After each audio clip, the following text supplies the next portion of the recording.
Welcome to Let Me Fix This. Enjoy the video. In this video, I will show how to make cake and grow full guide. Preheat your oven to 350 degrees F and gather ingredients before we begin. Start by choosing a reliable recipe and make a short shopping list. Prepare soil or growing medium if you plan edible decorations or plant-based ingredients. Set realistic timeframes, organize your workspace, and keep a notebook to track progress and tweaks for better results next time. In this video, I will show how to make cake and grow full guide.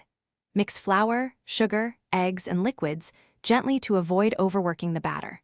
Fold in add-ins like fruit or nuts at the end to maintain airiness. Follow baking times closely and resist opening the oven too often. Let cakes cool fully before frosting to prevent melting, and set a routine for watering or tending any plants you grow alongside your baking projects.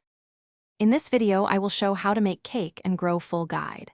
Quick recommendation: the new Kindle Paperwhite is perfect for reading recipes and growing guides on the go, with a glare-free screen and long battery life. I use it to keep recipes handy while I bake and to read gardening tips between tasks, which saves paper and clutter. If you enjoy this tip, please subscribe and like. Check the description for the link and deals. Now let's get back to the video.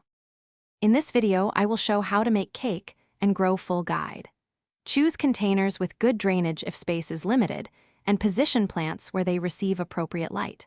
Rotate crops or herbs to maintain soil health and fertilize on a schedule tailored to each species.